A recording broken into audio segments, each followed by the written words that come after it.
नवाब शाह में अहम खबर ॾींदा हलूं त नवाब शाह में ॿिनि पोलिंग स्टेशन्स जा बैलेट पेपर अमले खां फुर थी विया आहिनि। हथियारबंद नवाज़ अली शाह ऐं social security Habib sugar mill polling जा बैलेट पेपर फुर थी विया आहिनि। हथियारबंद यूनियन कमेटी जा 8 बैलेट पेपर हथियारबंद फुरे विया आहिनि।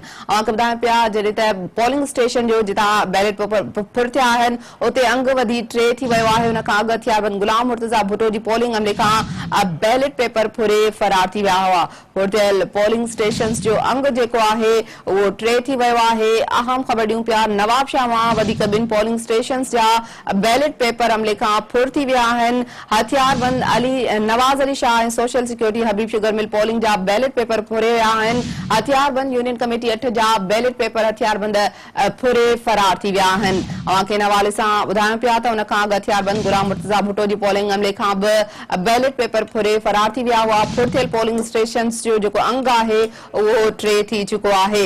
या अहम खबर नाज़नामा सां शेयर कयूं पिया नवाब शाह मां जिते नाज़नामा खे ॿुधाईंदा हलूं त ॿिनि पोलिंग स्टेशन्स जा बैलेट पेपर अमले खां फुर कया विया आहिनि।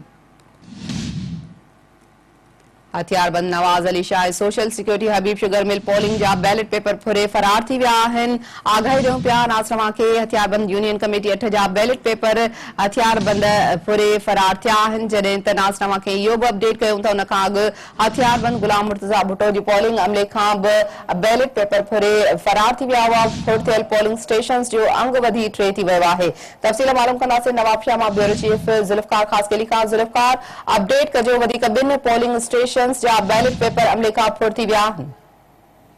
जी तव्हांखे ॿुधाईंदो हलां त ही यूनियन कमेटी 8 आहे जिथे 3 पोलिंग स्टेशन जंहिंमें social security Habib sugar mill polling station Nawaz Ali Shah ऐं पोलिंग स्टेशन गुलाम मुर्तज़ा भुट्टो मां 4:30 खां वठी 4:45 ताईं टिनी पोलिंग स्टेशन तां हथियारबंद बेल्ट पेपर फुरे फरार थी विया आहिनि। जॾहिं त जेकी पोलिंग स्टेशन आहे सोशल सिक्योरिटी उते जेके पुलिस एहलकार खे बि ज़ख़्मी कयो आहे। मुंहिंजी इन सिलसिले में DRO ऐं SSP सां बि ॻाल्हि ॿोल थी आहे।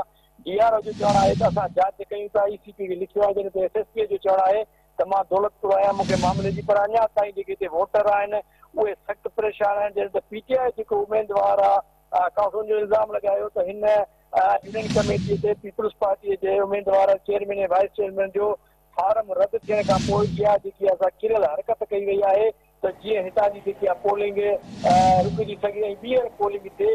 इन जे करे इहा धांधलीअ जी शुरूआत हिन जो चवणु हुयो त पोलिंग स्टेशन थियणु खपे हा हर कंहिंजो जम्मू जेका इहा सूरत हाल आहे नवाब शाह में त 3 पोलिंग स्टेशन जा बेल्ट पेपर नवाब शाह शहर में, पर पुलिस इंतज़ामिया तरफ़ां को बि तर्क नज़र न पियो अचे ऐं उन हवाले सां न रिटर्निंग ऑफिसर कुझु करे सघियो आहे, न DRO कुझु करण लाइ तयारु आहे, न ई का इंतज़ामिया, न ई election commission of Pakistan. Voter सख़्तु परेशान आहिनि। वोटर सां बि ॻाल्हि ॿोल थी आहे असांजी। मुंहिंजो चवणु आहे त सुबुह 7:30 बजे खां असां आया आहियूं पर असांजा वोट नथो वरितो वञे। जी अच्छा ज़ुल्फ़कार ख़ासकेली जीअं ॿुधायो त ॿिया जेके वधीक पोलिंग स्टेशन्स आहिनि उन्हनि जा बैलेट पेपर बि अमले खां फुर कया विया आहिनि। छा बैलेट पेपर्स दौरान सिक्योरिटी अमलो ते मुक़ररु न हुयो? छा वधीक ॿुधायो पियो वञे? इन हवाले सां इंतज़ामिया जो कहिड़ो मौक़िफ़ साम्हूं अची सघियो आहे? बिल्कुलु उते सिर्फ़ु 3 पुलिस एहलकार हर पोलिंग स्टेशन ते मुक़ररु थियल हुआ ऐं उन्हनि मज़ामत बि कई आहे हिकिड़ी पोलिंग स्टेशन ते। जॾहिं त इंतज़ामिया जो इहो ई चवणु आहे त असां जांच कयूं पिया हवाले सां, पर अमली का बि शइ नज़र नथी अचे ऐं लॻे थो त ही प्लानिंग तहत ही जेके बेल्ट पेपर चोरी करे विया आहिनि। छाकाणि त मूं अॻु में तव्हांखे ॿुधायो त हिन यूनियन कमेटीअ तां पाकिस्तान पीपल्स पार्टी जे जेको उमेदवार चेयरमैन ऐं वाइस चेयरमैन नाराज़ थिया न पर उनजा फार्म रद्द थिया। उनजे करे इहा हिकमत अमली जोड़ी आई। PTI TJ वारो इल्ज़ाम लॻायो आहे त जीअं हीअ यूनियन कमेटी जी पोलिंग कैंसिल थिए ऐं ॿीहर पोलिंग थिए त जीअं असां पंहिंजा उमेदवार बीहारे सघूं। जी ज़ुल्फ़कार असांखे ॿुधाइजो त 3 पोलिंग स्टेशन ते इहे वाक़िया पेश आया आहिनि। बैलेट पेपर अमले खां फुर कया विया आहिनि। छा पियो ॿुधायो वञे इन हवाले सां जेके हथियारबंदनि पारां इहे बैलेट पेपर फुर कया विया आहिनि उहे साॻा ई आहिनि या मुख़्तलिफ़ हथियारबंदनि पारां जेको आहे इहो अमल कयो वियो आहे? साॻिया ई हथियारबंद आहिनि। हिकिड़ी ॿुधाए पियो वञे त वीगो हुयूं ॿाहिरि बीठियूं उहे साॻिया ई हथियारबंद आहे जेके कारा निकाब चढ़िया हथनि में उनजा पिस्टल हुआ।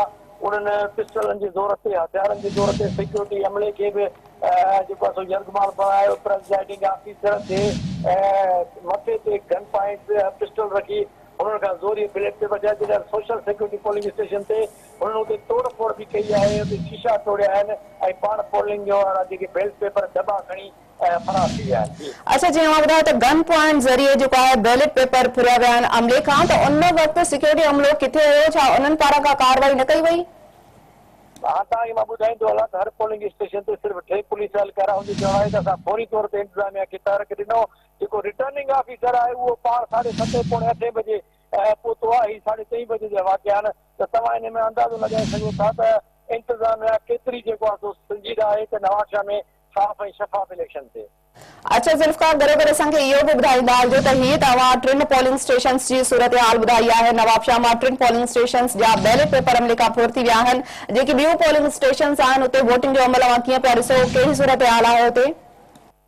जी जी बिल्कुलु, ॿियनि पोलिंग स्टेशन ते वोटिंग जो अमल जेको आहे सो हली रहियो आहे। उते का बि शिकायत न आई आहे। मुरीद ज़रदारी जी पोलिंग स्टेशन आहे जिते SUP जो उम्मीदवार आहे तालिब मंगती, उनजो चवणु आहे त मूंखे जेके एजेंट नथा ॾिना वञनि ऐं उते मज़ामत हले पई ऐं उते जेको आहे सो इहा सूरत हाल आहे। जी ठीक है, वॾी महिरबानी ज़ुल्फ़कार ख़ास केलिन हवाले सां रिपोर्ट करण जे लाइ। नवाबशाह मां वधीक 2 पोलिंग स्टेशन जा बैलेट पेपर अमले खां फुर थी विया आहिनि। हथियार बंद नवाज़ अली शाह ऐं social security Habib sugar mill polling जा बैलेट पेपर फुर करे फरार थी विया आहिनि। आक़िरदार पिया हथियार बंद यूनियन कमेटी जा 8 बैलेट पेपर हथियार बंद फुरे विया आहिनि, जॾहिं त उन खां अॻु हथियार बंद गुलाम मुर्तज़ा भुट्टो जी पोलिंग अमले खां 2 बैलेट पेपर फुरे फरार थी विया हुआ। अव्हां खे ॿुधाईंदा हलूं त फुर थियल पोलिंग स्टेशन्स जो जेको अंग आहे वो वधी 3 थी वियो आहे। आगाही ॾियूं पिया इन अहम ख़बर जे हवाले सां। अपडेट कंदा हलूं त सिंध में मकानी इदारनि जे पहिरें मरहले लाइ 14 ज़िलनि में पोलिंग जो अमल शुरू थी वियो आहे, जेको बिना साईअ जे शाम 5 वॻे ताईं जारी रहंदो। सखर, घोटकी, खैरपुर, लाड़काणो, जेकाबाद, कशमोर, कंधकोट, कंबर, शहदाद कोट में सुबुह जा 8 थींदे ई पोलिंग जो अमल शुरू थी वियो आहे। शिकारपुर, शहीद बेनज़ीराबाद, सांगड़, नौशेर फिरोज, मीरपुर ख़ास, उमरकोट ऐं थरपाकर में बि पोलिंग शुरू थी वई आहे।